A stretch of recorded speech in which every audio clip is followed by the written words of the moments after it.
Dien Bien Phu est un piège, mais pour qui?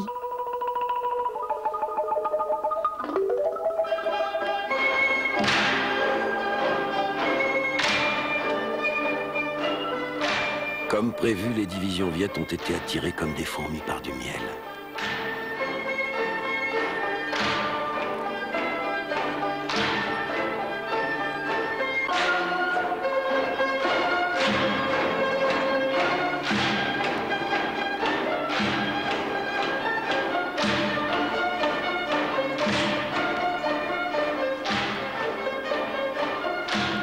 Leurs colonnes, enfin sorties de leur sanctuaire, se laisseront-elles ainsi écraser plus aisément? D'un côté, la noria des avions. De l'autre, une mobilisation à peine croyable.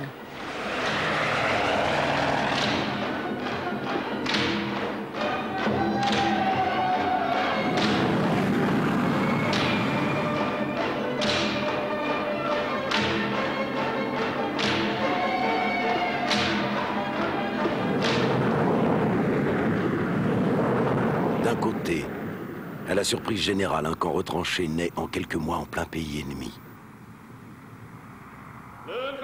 De l'autre, à la surprise générale, des canons hissés sur des pentes impossibles.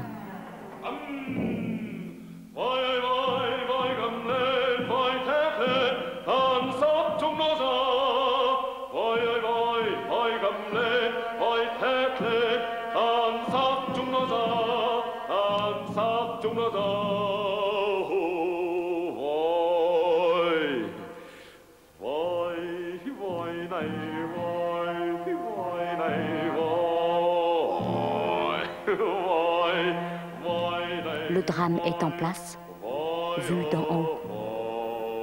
Vu d'en bas.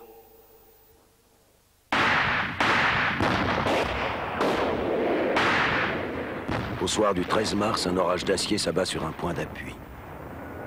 Les Français n'attendaient pas une telle puissance de feu. Impossible de la neutraliser. La tragédie commence. Et Diap retourne sa seconde carte.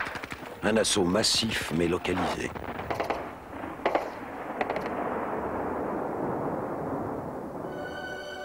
Sur les cartes françaises de la base de Dien Bien Phu, constellés de points d'appui aux noms usuels de femmes vivant loin du Haut-Tonkin, en France, à 12 000 kilomètres. Le général Diap et ses bedoys viennent de souffler une dame. Elle s'appelait Béatrice.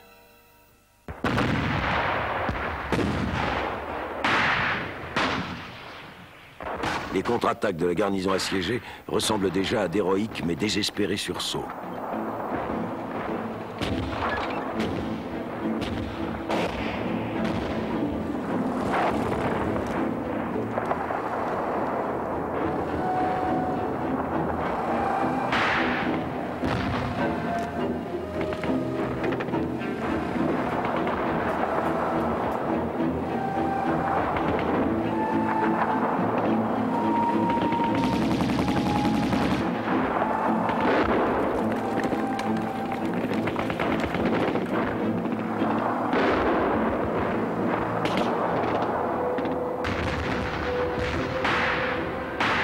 Pilonnés par l'artillerie, submergés par le nombre. Les points d'appui au nom de femmes lointaines sont rayés de la carte. Gabriel lance un dernier appel. Anne-Marie, une nuit, se tait. Les Dominiques s'effondrent. Le malheur s'acharne. Les avions ne peuvent plus se poser.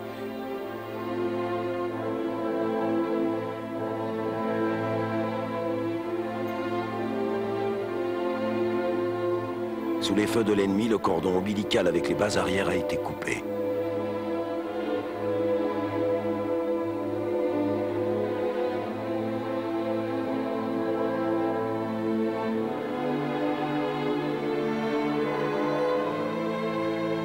Et l'ADC à Viet Minh harcèle les chasseurs bombardiers.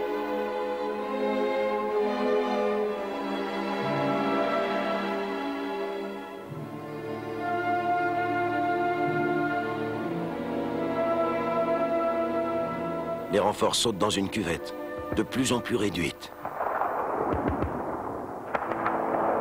Il faut tenir, prolonger la résistance en espérant un miracle.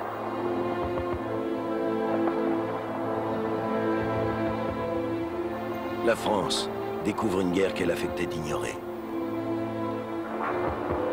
Il y a là-bas, à des milliers de kilomètres, des soldats qui se battent sur des collines auxquelles ils ont donné le nom d'une mère, d'une sœur, d'une fiancée.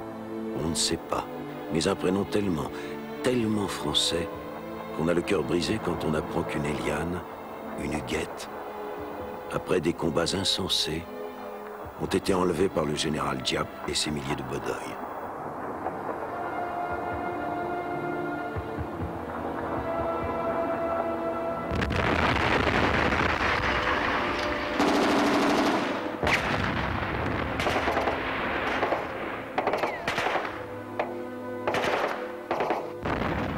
On voudrait leur écrire « Courage, on est à vos côtés ». Mais le vaguemestre ne distribue plus le courrier. Il le largue précipitamment, avec des munitions, des médicaments et des vivres.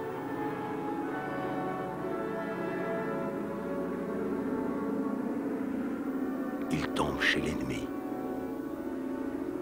Quelle misère.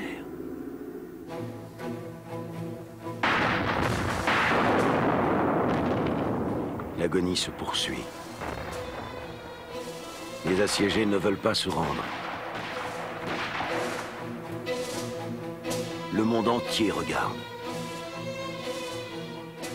Le général Diap resserre chaque jour le collet du piège et conduit une guerre inattendue, celle des tranchées et des taupes. Mètre par mètre, il encercle et grignote. Grignote de jour et de nuit. Grignote toujours un peu plus l'espace vital de la garnison blessée à mort.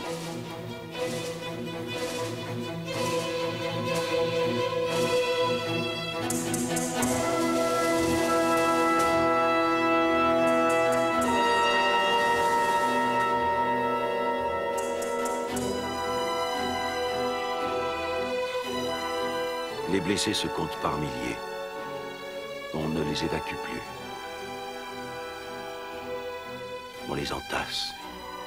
Les rangs s'éclaircissent de plus en plus.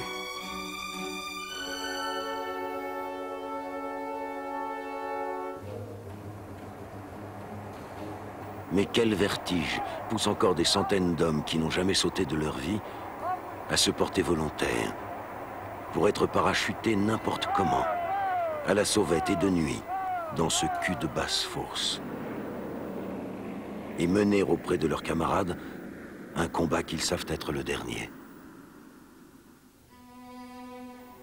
Et le 7 mai, on apprend que Dien Bien Phu est tombé.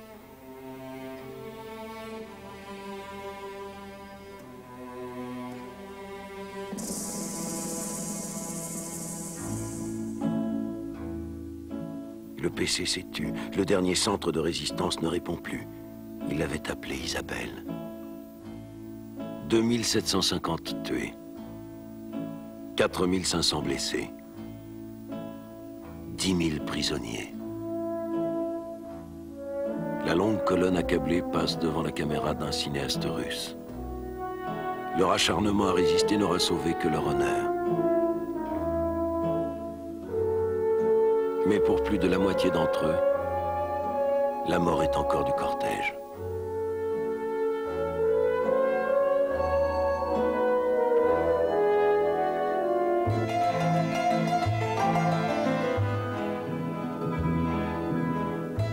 La défaite héroïque de Dien Bien Phu révélait un autre héroïsme, celui d'un peuple qui luttait pour sa liberté.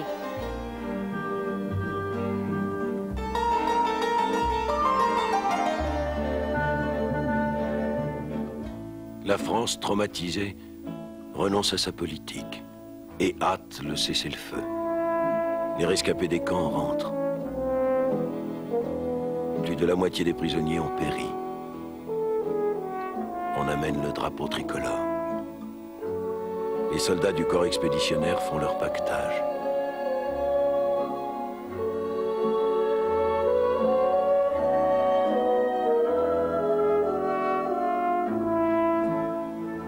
ressortissants, les sympathisants embarquent,